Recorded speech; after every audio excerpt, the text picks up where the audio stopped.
Hermanos, muy buenos días con todos. Buenos días.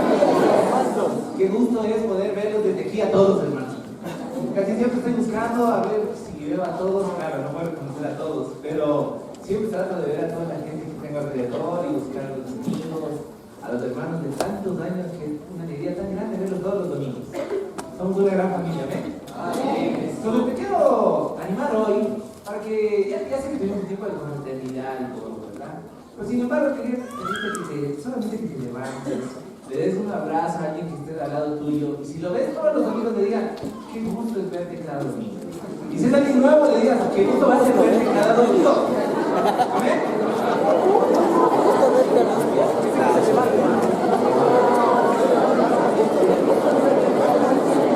Ahí viene la mami a la otra niña. ¿Cuánto portamanes? Muy bien, solamente le han llegado, claro. Creo que vamos a saludar a la lista que está atrás al último.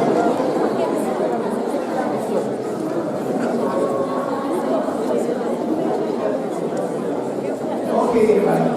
Muy bien. Vamos a comenzar entonces la clase de hoy. Les agradezco que me acompañen en una oración.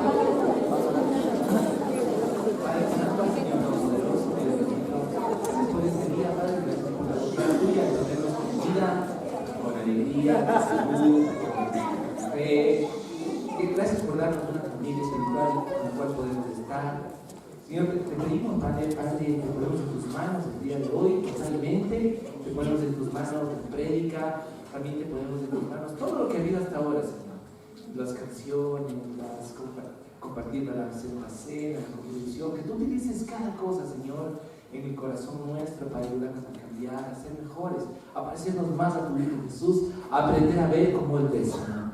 Yo en mi caso personal te pido perdón por mis pecados, Señor. Soy un hombre tan pecador, con tantas imperfecciones, que, Padre, a veces pienso, Padre, soy tan indigno, Señor. Sin embargo, tú nos tienes aquí amándote, Dios, a cualquiera de nosotros, y hoy nos tienes aquí predicando de tu palabra. Es un honor tan grande, un privilegio tan enorme, Señor, y solo te pido que pueda ser tu palabra la que hable hoy, que sea tu palabra la que llegue al corazón de las personas que están viendo.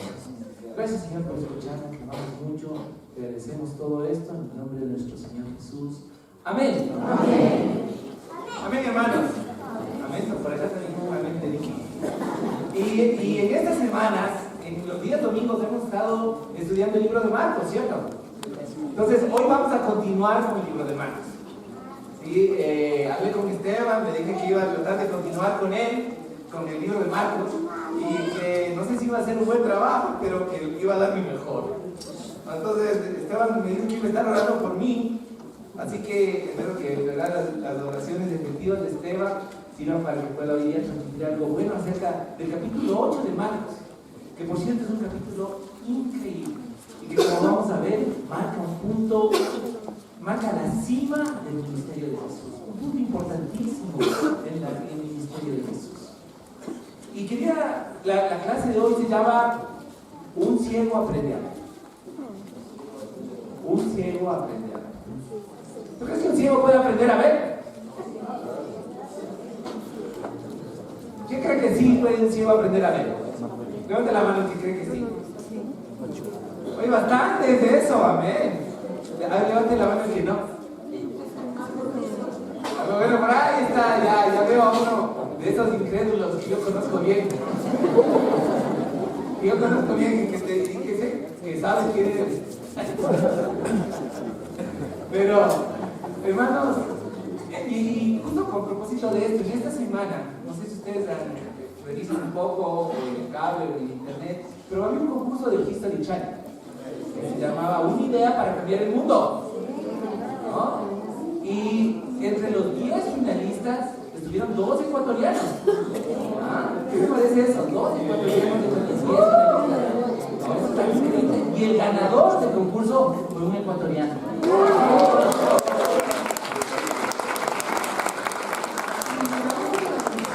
Tiene mucho que ver con la prédica de hoy, ¿no? Y el dispositivo que este estudiante universitario, ánimo estudiantes universitarios, un estudiante universitario inventó es un dispositivo que se llama Handsight, que la idea es ayuda a los ciegos a poder ubicarse en mejores lugares. Es como un sistema de eco, como de radar, ¿no? Así como que emite un sonido, entonces le permite cuando está cerca de un objeto, emite un sonido, entonces a la persona ciega le ayuda a identificar los lugares, ¿no? Y como a tener una ecolocalización, le llaman ellos. Es una palabra difícil, ¿cierto? Pero de lo que se trata es de que tú en tu cabeza puedes hacer un mapa de cómo están las cosas a tu alrededor. O sea, la idea es que ellos aprendan en cierto modo a ver, por la mente. Entonces, pensando en eso, dije, wow, hasta un ciego puede aprender a ver. ¿No? ¿Cómo en la vida espiritual un ciego no puede aprender a ver? Seguro que sí. Y hoy quería que podamos leer el capítulo 8 de Marcos, hablando sobre esto, sobre cómo un ciego puede aprender a ver. Y el capítulo 8 se trata de cambiar de forma de ver a las personas, al mundo, a nuestra propia vida.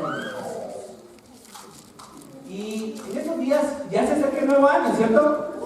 Algunos ya están de feriado, ¿verdad? Hay algunos demás que no, aquí decimos, ¿dónde están? Hay algunos que están de feriado, pero hay otros que también están sirviendo. Hay algunos que en esta semana salieron a visitar a niños pobres, comunidades. Entonces, pero ya se siente el aire de Navidad, ¿cierto? Se acaba de fiestas de Quito y ya lo que viene es el aire de Navidad, ¿no? No sé si a ti te gusta tanto la Navidad como a mí, pero en verdad siempre es un tiempo, una fecha interesante para pensar, ¿no? El año nuevo también es interesante para pensar en las cosas nuevas que podemos hacer, ¿no? Y yo te quería animar que estudiando el capítulo 8 de Marcos podamos ponernos el desafío de ver un poco diferente, de pensar distinto. Porque la verdad es que todos somos ciegos de la vida de Jesús. Si lo comparamos con Jesús, todos somos ciegos. Hasta que el que tenga vista 20-20. Tú vas a decir, claro, porque tú tienes 4 ojos. Pero no, porque a pesar de que uso lentes, en verdad todos somos ciegos para Jesús. A todos Jesús nos tiene que aprender a enseñar a cómo ver. Y el primer punto se llama aprendiendo a ver a las personas con compasión. Porque para poder ver, para que un ciego espiritual aprenda a ver, el mensaje de Jesús en el capítulo 8 de Marcos es que debemos aprender a ver a las personas con compasión. Y vamos a Marcos 8:1. Y que llegue por favor, hermanos, que digan amén. Amén. Si no te has un poco agripado y un poco mal dormido, necesito ánimo, hermanos. Necesito que me animen, que me despierten.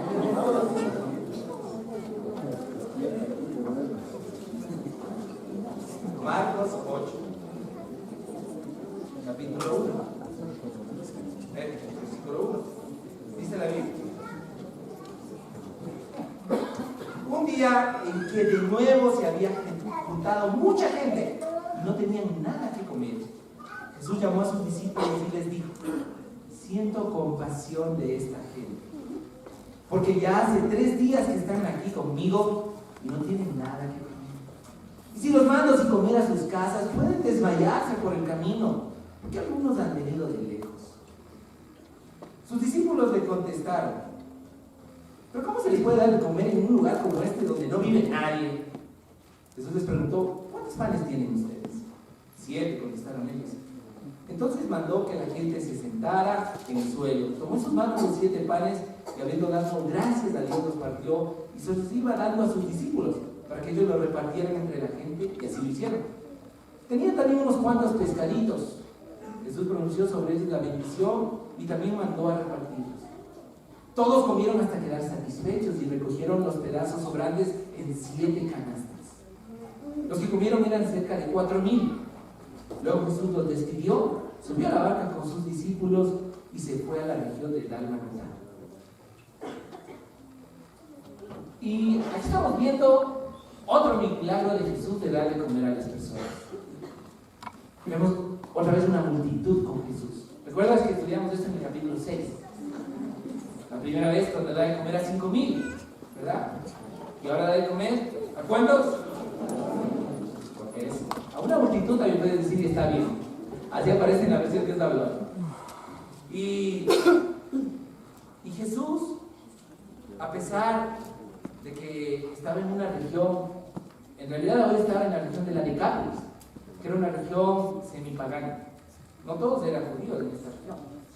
Sin embargo, él otra vez se reúne a la gente y empieza a darle comer a la gente. Y es interesante porque este es el único milagro que es exactamente, o digamos, muy parecido a otro. Es el único milagro que se le darle comer a las personas. Tal vez eso nos debería dejar pensando que para Jesús es importante llenar las necesidades de personas. Es importante que la gente tenga que comer. Y ya les dice a sus discípulos en esta escritura, se da cuenta de la necesidad que tenían las personas y les hace ver eso a los discípulos. Pero ¿cuál es la respuesta de ellos? La Biblia dice que objetaron lo que dijo Jesús. O sea, se quejaron. O sea, no estaban de acuerdo. Parece que los discípulos no eran muy despiertos. Porque ya la vez anterior, en el capítulo 6, Jesús les llamó la atención. Y ellos vuelven a objetar en vez de apoyar o buscar soluciones. Pero Jesús quería enseñarles a los discípulos a ver con compasión a las personas. Primero les hace ver el problema. Les dice, miren, hay gente que está de muy lejos, no ha comido. ¿Qué hacemos? Y luego les hace ver a ellos que deben dar la solución. Porque les pregunta, ¿qué tienen ustedes? Y yo te pregunto a ti, ¿cómo eres tú con las personas? ¿Te preocupas por ellas? Jesús esperaba un cambio de actitud de parte de los discípulos, que dejaran de pensar en ellos mismos y se preocuparan por el resto. Claro, tal vez lo más importante era llevar el mensaje. Pero ¿qué es el mensaje sin amor, hermanos? Sin compasión por las personas. Tal vez en este momento las personas que estaban reunidas, imagínate la multitud. Tal vez en este momento uno tenía mucha hambre. Pero eso se puso a pensar luego, en la distancia de camino de vuelta, que muchos tenían que recorrer, todos a pie. Ese tiempo, tú sabes, no había taxis, ¿cierto? No había bus, buseta, tal vez burro, pero no de alquiler, ¿cierto? Hermanos, Jesús quería llamar a la gente a ver con compasión. Y, hermanos, incluso ahora en la iglesia, yo tengo la ventaja de vivir cerca de la iglesia, pero aquí mismo hay algunos de ustedes que viven muy al sur, muy al norte, vienen de lejos. Hermanos, yo quiero agradecerles a todos los que hacen ese esfuerzo. Y es valioso para ellos. Y lo tomen en cuenta, para ellos es importante. Nuestro Señor toma en cuenta el esfuerzo que muchos hacen y se preocupa por ustedes, se preocupa por nosotros. Y es interesante ver que en este pasaje ni siquiera se dice qué fue lo que Jesús le predicó a la gente. ¿Sí te das cuenta? O sea, no dice. Debe haber sido bien interesante porque les tenía 3 días. Imagínate una predica de 3 días. ¿Ah? Y a mí cuando empiezo a los 40 minutos ya me empiezan a que la gente a ver el reloj. No, o me hacen así. ¿Ah? Pero imagínate Jesús predicando 3 días seguidos. Qué interesante debe haber sido lo que él decía. Qué increíble, la gente cómo debe haber estado aguantando hambre. 3 días. Danos de comer, Jesús. ¿No? Sin embargo, el enfoque de la escritura está hacia que los discípulos aprendan a ver con compasión a las personas. Eso es lo único que menciona, la compasión. ¿Cómo somos nosotros? Nos preocupamos solo porque alguien escuche de Dios, hermanos, pero no nos interesan nuestras vidas, sus problemas, sus necesidades afectivas, sus matrimonios, su salud, su economía.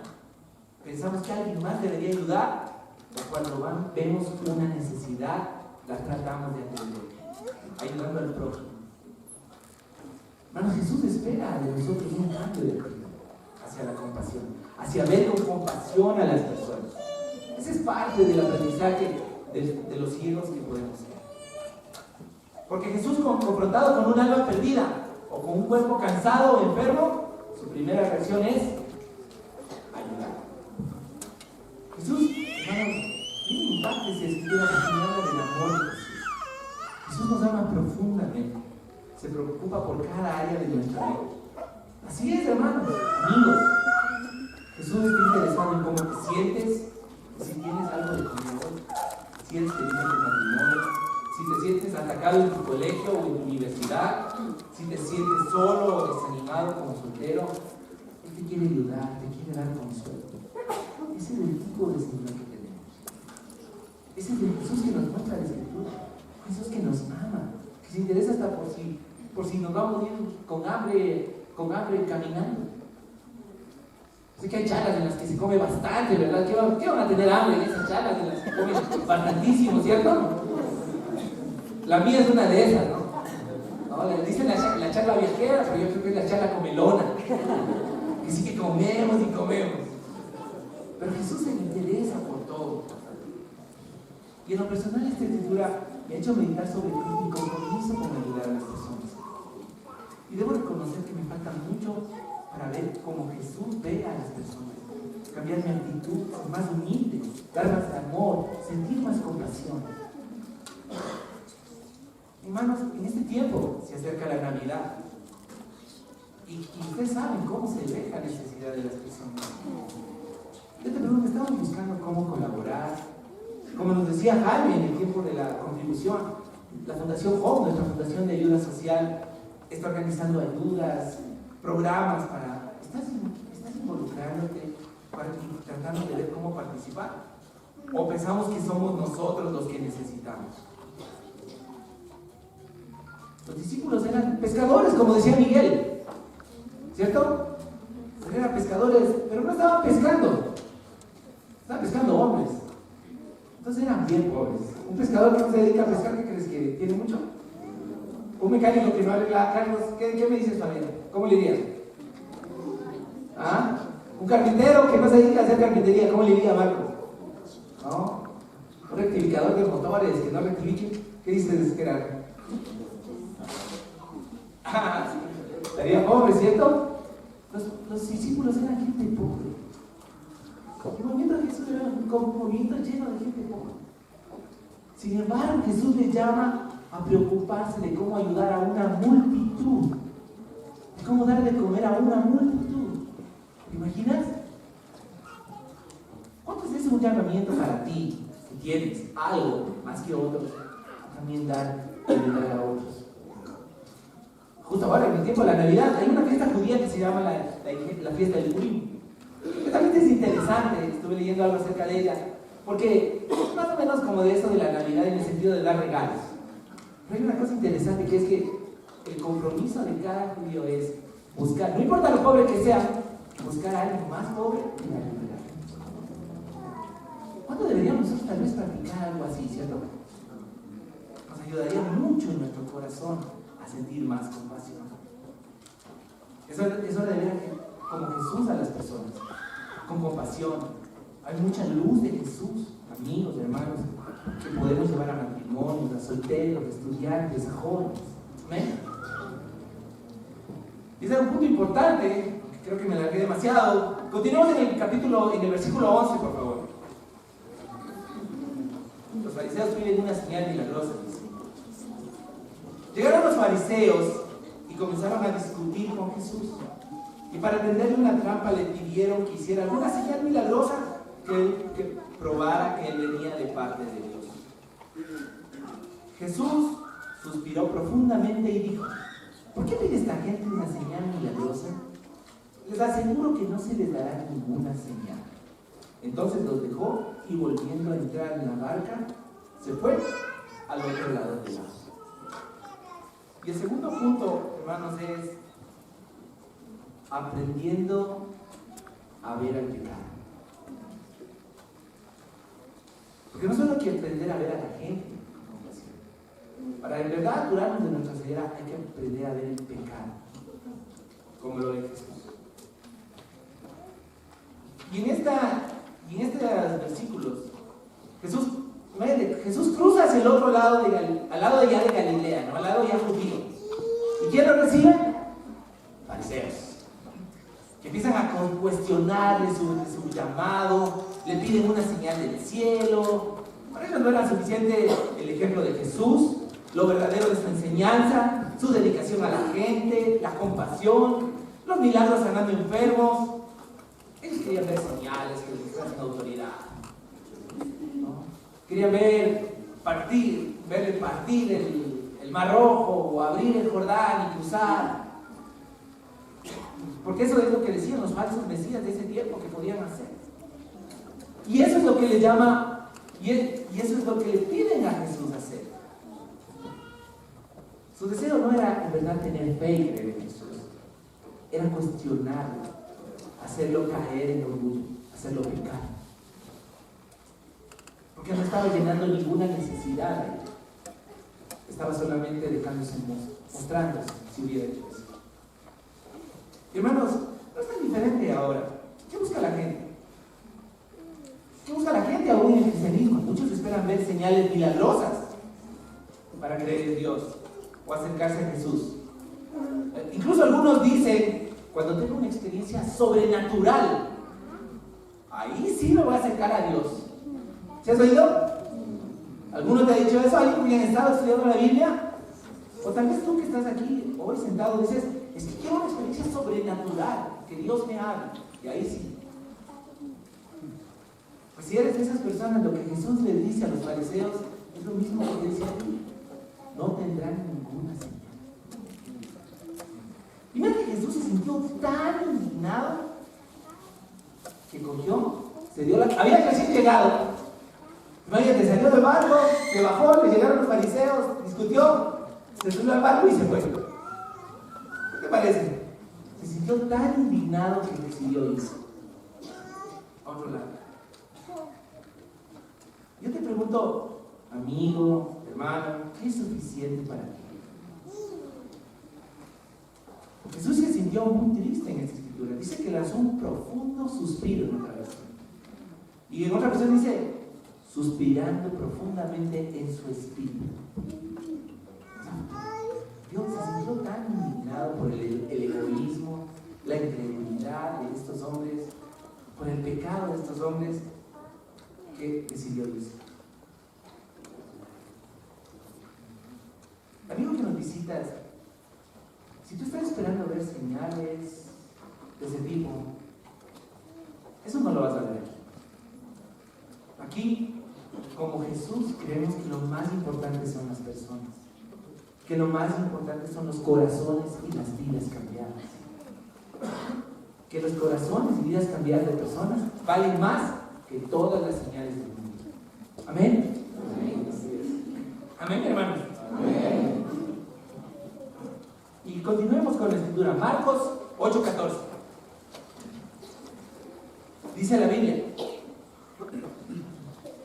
La levadura de los fariseos empieza, ¿no? Dice, se habían olvidado de llevar algo de comer y solamente tenían un pan en la barca. Imagínate, 7 canastas y se llevaron un pan. Dice, Jesús les advirtió, mire, cuídense de la levadura de los fariseos y de la levadura de Herodes. Los discípulos comentaban entre sí que no tenían pan. Jesús se dio cuenta y les dijo, ¿por qué dicen que no tienen pan? ¿Todavía no entienden ni se dan cuenta? ¿Tienen tan cerrado el entendimiento? ¿Tienen ojos y no ven? ¿Y oídos y no oyen? ¿No se acuerdan cuando repartí los 5 panes entre 5,000 hombres? ¿Cuántas canastas llenas de pedazos recogieron? Ellos contestaron 12. Luego repartí los 7 panes entre 4,000. ¿Cuántas canastas llenas recogieron? Contestaron 7. Entonces les dijo, ¿todavía no entienden?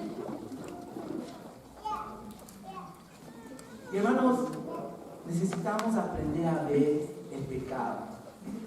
Los discípulos no entendían a lo que se refería Jesús. Jesús estaba con ellos de camino a Betsaida y los discípulos se habían olvidado de llevar comida. Tal vez pensaban que Jesús haría otro milagro, o simplemente esperaban que alguien más lo hiciera y nadie lo hizo. Así nos pasa, ¿no? Así nos pasa en la charla, ¿cierto? Alguien ha de traer el pan, ¿no? Alguien prepara el café, ¿cierto? ¿No nos ha pasado? Bueno, en la charla con Melona creo que no. Pero en este momento Jesús aprovecha para darles otra enseñanza acerca de cambiar su manera de ver las cosas. Y les dice que deben cuidarse de la levadura de los fariseos. Para los judíos, la levadura representaba la corrupción, la maldad. Cuando Jesús dijo esto, lo que quería decir era, manténganse en guardia frente a la mala influencia de los fariseos y de Herodes, de su pecado. No sigan por el camino que ellos van. Y la levadura de los fariseos y de Herodes era el pecado, corrupción. Ellos buscaban la gloria terrenal, el prestigio, y estaban dispuestos a hacer lo que sea por mantener el estatus que tenían los fariseos como guías espirituales de los judíos, y Herodes como líder político. Pero también la levadura representa como algo pequeño puede tener un gran efecto. Como solo un poco de levadura fermentará más. A veces podemos pensar que las ideas del mundo no nos afectan a nuestro corazón, pero en realidad sí afectan, hermanos. El mundo constantemente nos bombardea de ideas que no parecen muy graves. Por ejemplo, en el mundo nos enseñan que los matrimonios son igualitarios, que cada uno vale lo mismo, que 50-50, 50-50, tú te ocupas de esto, yo me ocupo de esto, ¿cierto? Y suena bien, pero por tener esa manera de pensar, muy pocos matrimonios se preocupan de verdad ser mejores esposos y hacer feliz a su pareja. Es más importante que tú cumplas con lo tuyo y yo cumplo con lo mío, a pensar cómo te hago más feliz. Hermanos, y como esposos y como esposas, necesitamos en verdad pensar cómo hacemos más feliz a nuestros esposos, a los matrimonios. Necesitamos tener eso en el corazón. Solteros, ¿cómo puede ser un buen partido si muchos de ustedes ni siquiera nunca han pensado en cómo ser un buen esposo? O puede ser una buena esposa. O casados, ¿cómo podemos tener buenos matrimonios con buenos hijos si no me preocupo en hacer feliz a mi esposa? O si la esposa no se preocupa, solo se preocupa por ser una buena mujer, pero no se preocupa por ser una buena esposa, por cuidar de su esposo, por ayudarle, por amarle. El mundo nos dice que los hijos son lo más importante, ¿cierto? Y es verdad, son importantes. Pero es absurdo pensar que voy a tener un hogar sano y feliz para mis hijos si no tengo una relación de profundo amor con mi esposa o mi esposo. Pregúntate, ¿tus hijos son más felices cuando están juntos los padres o cuando están separados?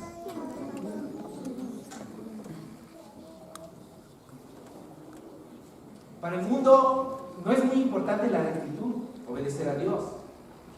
El mundo acerca muchas cosas: las mentiras blancas, relaciones antes del matrimonio, si es por amor, entre comillas, la avaricia, si es por cuidar de la familia, el homosexualismo, el robo. Todo es aceptable y tiene una justificación. Aún ahora vemos, estamos viendo hasta en el Estado, como la gente roba. Jesús les llama a los discípulos a cambiar su manera de pensar, a ver espiritualmente las cosas. Ellos, a pesar de estar con Jesús, todavía podían estar pensando como el mundo. No entendían el mensaje. Jesús les dice: cuídense de la levadura. ¿Y ellos qué pensaron? Nos está hablando porque no tenemos pan. ¿Sí ves que no entendían el mensaje? Desconfiaban aún de Jesús. Jesús llama a sus discípulos a cuidarse del mundo y de cómo piensan del mundo. ¿Cómo piensas tú, hermano o amigo que nos visitas? ¿Crees aún en las cosas como las cree el mundo? ¿Cómo estás con tu rectitud? ¿Cómo estás tú frente al pecado? ¿Cuál es tu visión del pecado?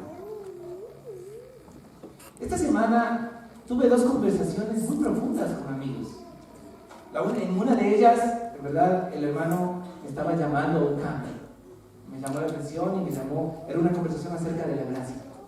Y él me llamaba a no juzgar, a tener más gracia, no a ser más gracioso, ¿no? Sino a tener más gracia, más perdón. Y otra conversación en cambio que tuve con otro amigo, pero que en cambio no me hablaba de eso, pero hablábamos, conversando de la cobardía de hacer cambios. En verdad me dejó muy cuestionado. En ambas conversaciones me sentí muy animado a cambiar mi manera de pensar, pedirle perdón a Dios y ser mejor en mi forma de actuar. en cómo veo el pecado. Hermanos, porque Jesús quiere que nosotros veamos diferente, que veamos las cosas de manera distinta, que veamos el pecado como lo ve con gravedad.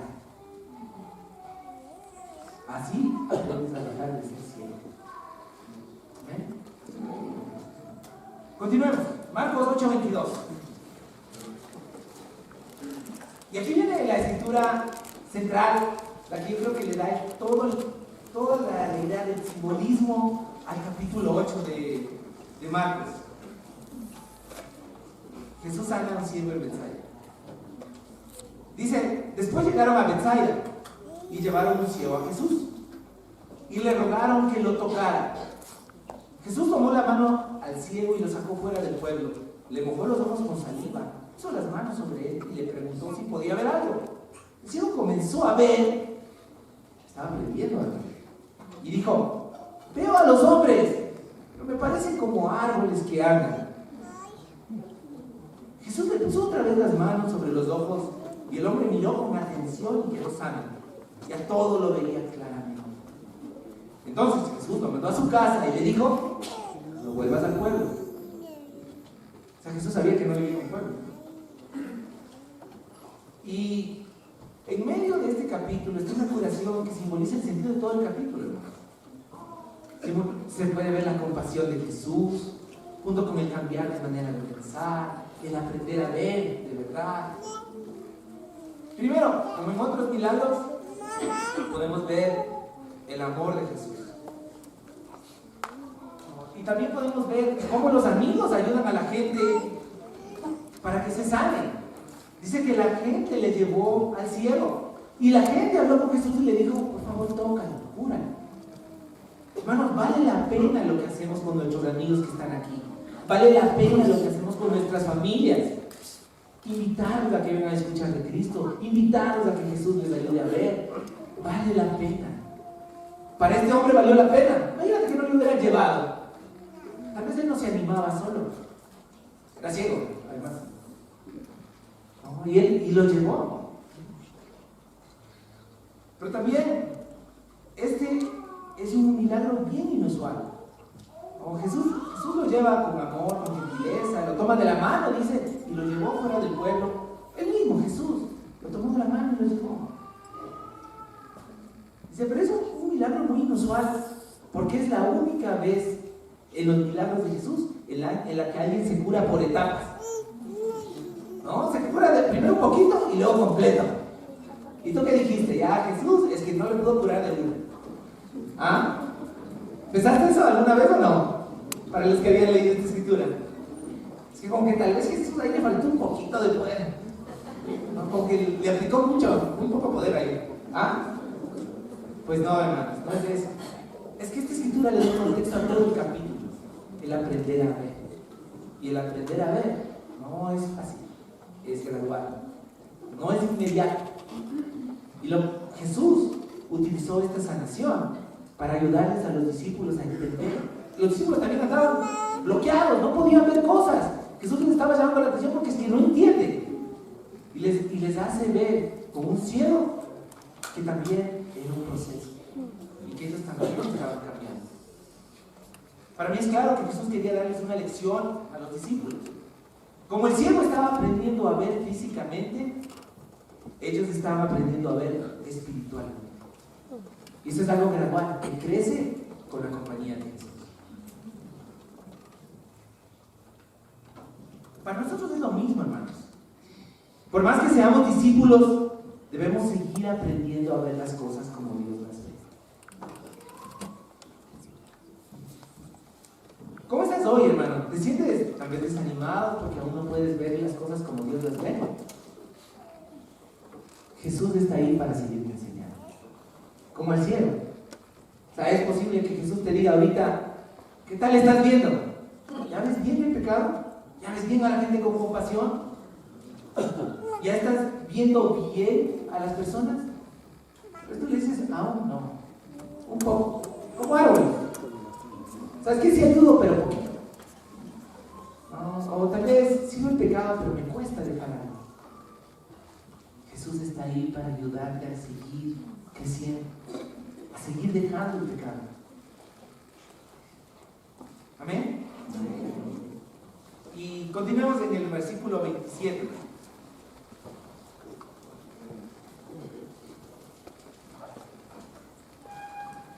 Este punto se llama aprendiendo a ver a Jesús. Porque también tenemos que ver a Jesús como en verdad es. Dice, después de esto Jesús y sus discípulos fueron a las aldeas de la región de Cesarea de Filipo. En el camino Jesús preguntó a sus discípulos, ¿quién dice la gente que soy yo? Ellos contestaron, algunos dicen que eres Juan el Bautista, otros dicen que eres Elías, y otros dicen que eres uno de los profetas. ¿Y ustedes, quién dicen que soy?, les preguntó. Pedro le respondió, tú eres el Mesías. Pero Jesús les ordenó que no hablaran de él a nadie. Y hermanos, ese es uno de los puntos culminantes del Evangelio de Marcos, porque es el punto en el que sus discípulos reconocen a Jesús como el Cristo, como el Mesías. Y Jesús les pregunta un poco solapadamente, ¿no? Pero les dice, ¿quién piensa la gente de mí? No, así como, ¿qué piensas tú? O sea, así como cuando te ves con un amigo, ¿verdad? Estás en un tiempo de discipulado con un amigo y le dices, ¿y qué te dice la gente? ¿No? Y luego le dices, ¿pero tú qué piensas? ¿No? De mí, ¿verdad? Y le empieza a preguntar eso, ¿no? Le dice, ¿qué piensa la gente? Pero luego les pregunta qué piensan ellos. Porque lo importante para Jesús era qué pensaban sus discípulos de él. La gente podía pensar muchas cosas. De hecho, lo pensaban que era un profeta, que era Elías, que había renacido Juan el Bautista, ¿no? O sea, pensaban un montón de cosas, que era un profeta de los antiguos, ¿no? Pero él les pregunta a sus discípulos, ¿ustedes qué piensan de mí? Porque él les podía haber dicho, yo soy el Mesías. Pero esa no era la idea. La idea era que sus propios discípulos lo reconocieran, se dieran cuenta por el amor, por los milagros, por la fe, por la enseñanza, por su preocupación por ellos constante, por ese amor por el pueblo judío, que ellos dijeran, ese tiene que ser el Mesías. ¿No? Y no fue algo fácil para Jesús. No fue algo fácil para los discípulos. No. Jesús era solo un carpintero de una región pobre de Judea. Ahora nosotros todos conocemos a Jesús, pero en ese tiempo solo era un carpintero que vino de no sé dónde y empezó a predicar. No era un líder militar, como decía Miguel, no era un líder militar como esperaban los judíos que fuera el Mesías, un nacionalista que iba a traer la libertad a Judea. Pero a pesar de eso, sus discípulos lo reconocieron como el enviado de Dios. Y yo te pregunto hoy, hermano, amigo que nos visitas, ¿quién es Jesús para ti? ¿Es un gran profeta? ¿Es un hombre valioso? ¿Un gran sabio de la antigüedad? ¿Alguien que te da muchas ideas buenas? Hermanos, si no reconocemos a Jesús como el ungido, nuestro Señor y Salvador, aún estamos ciegos. Los discípulos estaban empezando a ver, pero todavía un poco borroso, porque no entendían todavía lo que significaba ser el Mesías para nosotros. Continuemos, Mateo 8:31. Marcos 8:31, gracias. Dice la Biblia. Jesús comenzó a enseñarles que el Hijo del Hombre tendría que sufrir mucho y que sería rechazado por los ancianos, por los jefes de los sacerdotes y por los maestros de la ley. Les dijo que lo iban a matar, pero que resucitaría a los 3 días. Esto se lo advirtió claramente. Entonces Pedro lo llevó aparte y comenzó a reprenderlo. Pero Jesús se volvió, miró a los discípulos y reprendió a Pedro diciéndole, apártate de mí, Satanás, tú no ves las cosas como las de Dios, sino como las ven los hombres. Y este es el momento del cambio en la predicación de Jesús. Desde este punto hacia adelante, cuando los discípulos se dieron cuenta que él era el Mesías, Jesús empezó a hablarles de lo que tenía que pasar en el Mesías. A decirles que tenía que morir, que tenía que sufrir, que tenía que ser azotado, a decirles todas las cosas feas. Hasta eso todo era maravilloso, dar de comer a miles, tal, poder, fuego que cae del cielo. Pero desde aquí empieza, la cosa se puso dura. ¿Quién de nosotros escogería entre sus planes de salvación la derrota, el sacrificio, la muerte? Imagínate, ese era el plan de Jesús. Y fue lo que les dijo a sus discípulos. Eso era un cambio enorme de manera de pensar y de manera de ver al Mesías. Era una forma de ver la fe totalmente distinta. Era un mensaje duro, difícil, muy diferente a la idea que tenían los escogidos del Cristo. Sufrimiento, rechazo, muerte. Eso es algo que no nos gusta oír. Y a Pedro tampoco. Por eso se llevó a Juan aparte de Jesús y lo empezó a reprender, dice la Escritura. Imagínate, ya Pedro se creció, ¿no? Como digo, tú eres el Mesías, le dijo, sí, yo soy. Oh, bien, estoy bien. Yo ya estoy viendo como Jesús. Sin embargo, a la primera que pudo, metió la pata otra vez, ¿no? Y la respuesta de Jesús es muy fuerte. Porque el decirle que no debía ir a la cruz era justamente lo que hizo Satanás en el desierto. Tentarle como no hacerlo. Y a pesar de que Pedro era su amigo, él no veía las cosas como las de Dios. Aún estaba ciego. Apenas estaba empezando a ver, como árboles espiritualmente. Y a pesar de tener una buena intención, estaba haciendo algo en contra de la voluntad de Dios. No solo estaba criticando la opinión de Jesús, estaba animándole a desobedecer a Dios e irse en contra de su plan. Jesús debía ayudarle a él y al resto de los discípulos a ver cómo Dios piensa. Por eso que se regresó a ver a los discípulos. Imagino a Jesús ahí viendo a los discípulos diciendo, no puedo dejar pasar esto. Tengo que decirle a Pedro lo que tengo que decirle a Pedro. Y a veces el adversario, Satanás, habla por la boca de un amigo. ¿Cuántas veces, hermanos, cuando no éramos discípulos, amigos nos aconsejaron que continuemos con algo que sabíamos que era pecado? La borrachera, la inmoralidad, la mentira, el robo, tantas cosas. No, todo el mundo lo hace, tú también. Sin embargo, hace poco me comentó un amigo que justo un pariente muy cercano, amigo, en el matrimonio, con problemas en el matrimonio, le había dicho, sí, sigue nomás haciendo, peca, porque a la final igual ha de estar haciendo ella. Eso es el consejo del mundo. Y a veces de personas que amamos, que estimamos. ¿Cómo reaccionamos cuando alguien nos quiere llevar a pecar? Es la pregunta para ti, discípulo. Y te quiero dejar con esa pregunta que le pienses. ¿Cómo reaccionamos cuando alguien nos llama a pecar? La respuesta de Jesús fue muy dura, porque alguien estaba llamando a pecar. Es en contra de la voluntad de Dios.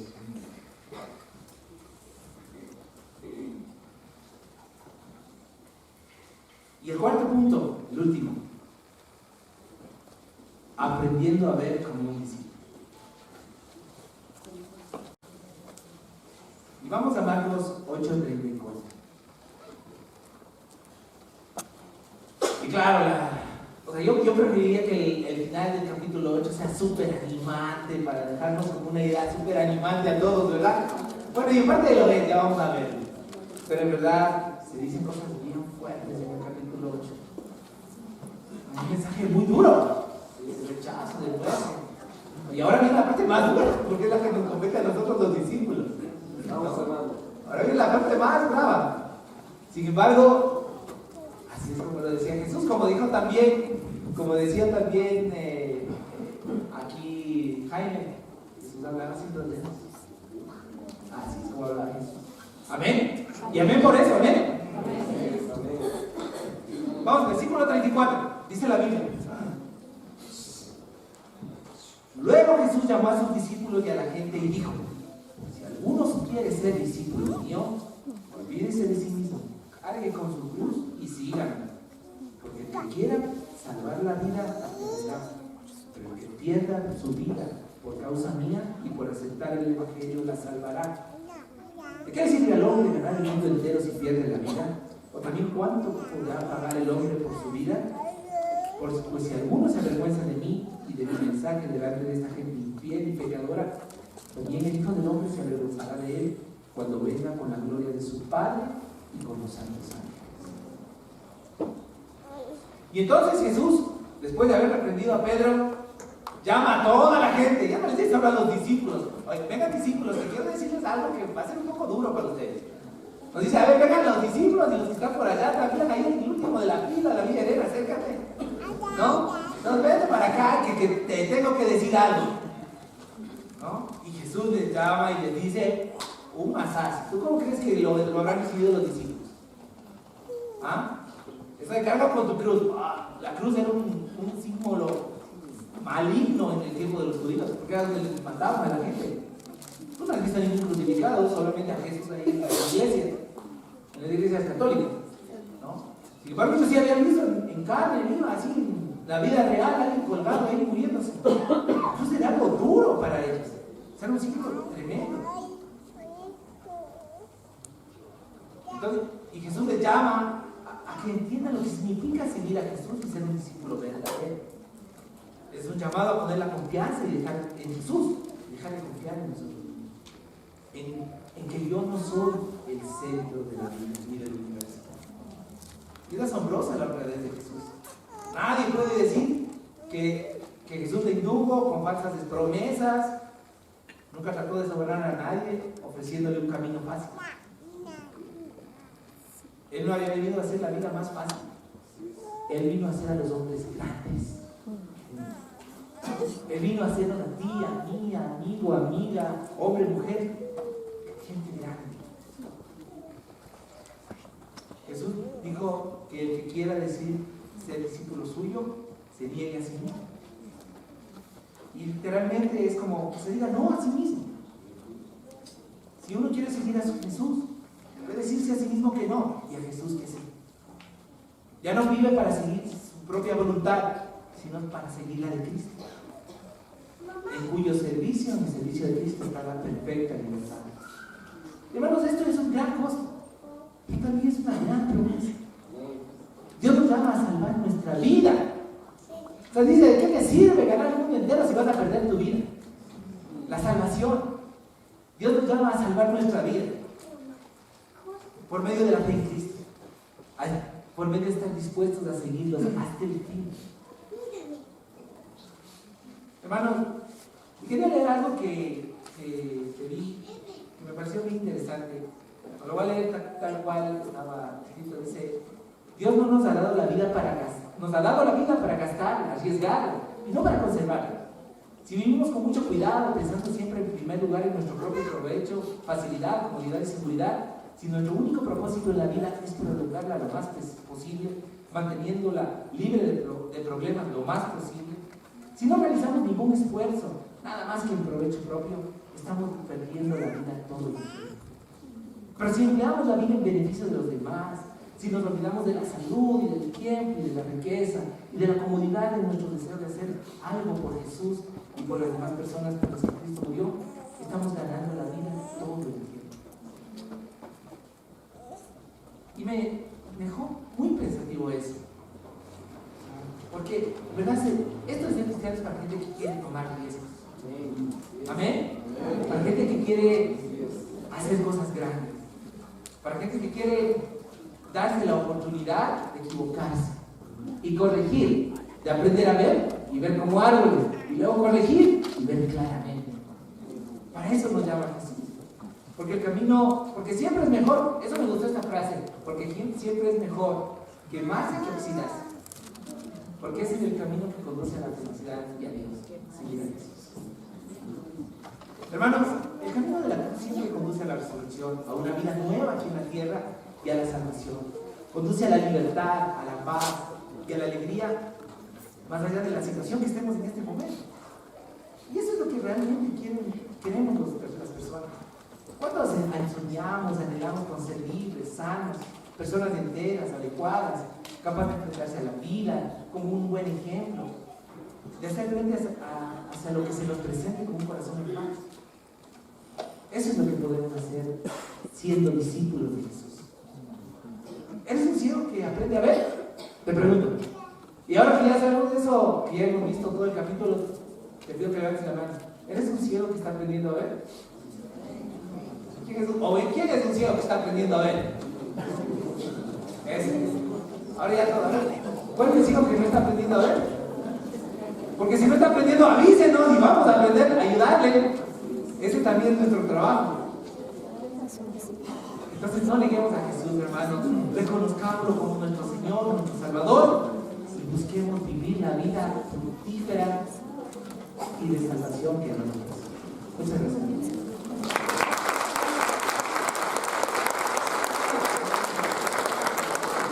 Hermanos, solamente una cosa, ya terminada la prédica, no sé de dónde ponerla, pero quería darles un anuncio que me pareció increíble también, una cosa.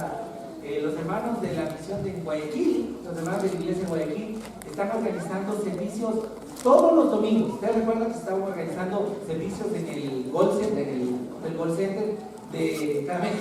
Sin embargo, hasta finalizar el año, están organizando todos los domingos un servicio en Guayaquil. Si tienes amigos de Guayaquil, conocidos, por favor, invítanos. Hay un lugar a donde ir en estas Navidades. Ahora que la gente se siente a veces tan sola, dile que va a haber un servicio cada domingo para que la gente pueda escuchar de Dios. Y qué bueno que los hermanos estén poniendo ese esfuerzo adicional para buscar llegar a más personas con el mensaje de Jesús. Amén. Gracias.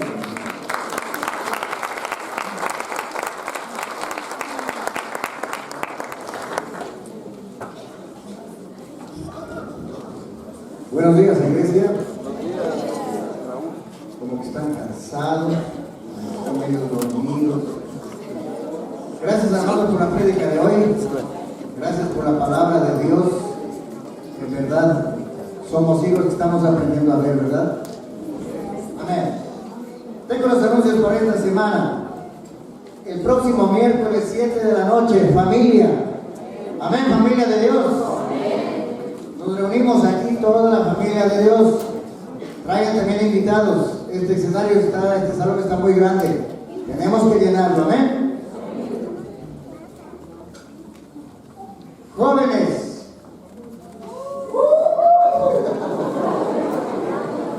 Estos jóvenes sí creo que se nos durmieron. Los jóvenes se reúnen hoy con Miguel Macías después del servicio. El próximo sábado no tendrán servicio, ellos van a ir a prestar sus servicios con Job. Amén, jóvenes. Solteros.